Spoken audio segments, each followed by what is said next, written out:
saya akan memaparkan materi saya yaitu asas-asas bimbingan dan konseling. Menurut Prayitno, asas-asas bimbingan dan konseling yaitu asas kerahasiaan, asas kesukarelaan, keterbukaan, kekinian, kemandirian, kegiatan, kedinamisan, keterpaduan, penormatifan, keahlian, alih tangan, dan tuturi handayani. Adapun penjelasan mengenai asas-asas tersebut adalah sebagai berikut. Yang pertama, asas kerahasiaan. Asas kerahasiaan ini menuntut dirahasiakannya segenap data dan keterangan tentang peserta didik atau klien yang menjadi sasaran layanan. Dalam hal ini, guru pembimbing berkewajiban penuh memelihara dan menjaga semua data dan keterangan itu sehingga dirahasiakan benar-benar terjamin. Yang kedua, asas kesukarelaan. Asas kesukarelaan, jika asas kerahasiaan benar-benar sudah tertanam pada diri siswanya atau klien, maka sangat dapat diharapkan bahwa mereka yang mengalami masalah akan dengan sukarela membawa masalahnya itu kepada pembimbing untuk meminta bimbingan. Yang ketiga, asas keterbukaan. Asas keterbukaan, bimbingan dan konselingnya efisien hanya berlangsung dalam suasana keterbukaan. Baik klien maupun konselor harus bersifat terbuka. Keterbukaan ini bukan hanya sekadar berarti bersedia menerima saran-saran dari luar, tetapi dalam hal ini lebih penting dari masing-masing yang bersangkutan bersedia membuka diri untuk kepentingan pemecahan masalah yang dimaksud. Yang keempat, asas kekinian. Asas kekinian, masalah individu yang ditanggulangi adalah masalah yang sedang dirasakan, bukan masalah yang sudah lampau, dan bukan masalah yang akan dialami masa mendatang.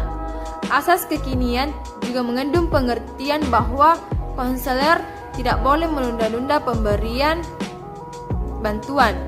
Dia harus mendahulukan kepentingan klien daripada yang lain. Yang kelima, asas kemandirian. Asas kemandirian dalam memberikan layanan pembimbing hendaklah selalu menghidupkan kemandirian pada diri orang yang dibimbing.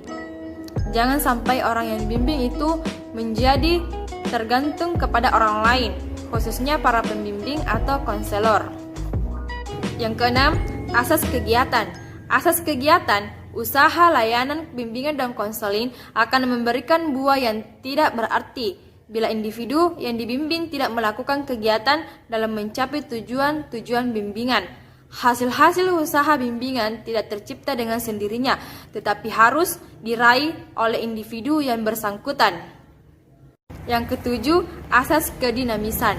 Asas kedinamisan, upaya layanan bimbingan dan konseling menghendaki terjadinya perubahan dalam individu yang dibimbing, yaitu perubahan tingkah laku ke arah yang lebih baik.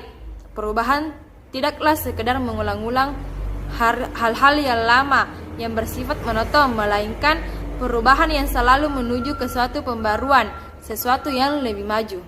Kedelapan, asas keterpaduan. Asas keterpaduan, layanan bimbingan dan konseling memadukan berbagai aspek individu yang dibimbing. Sebagaimana diketahui, individu yang dibimbing itu memiliki berbagai segi kalau keadaannya tidak saling serasi dan terpadu justru akan menimbulkan masalah. Yang kesembilan, asas keahlian.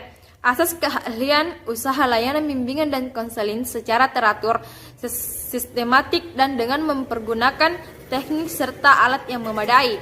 Untuk itu, para konselor perlu mendapatkan latihan secukupnya, sehingga dengan itu akan dapat dicapai keberhasilan usaha pemberian layanan. Yang ke-10, asas alih tangan.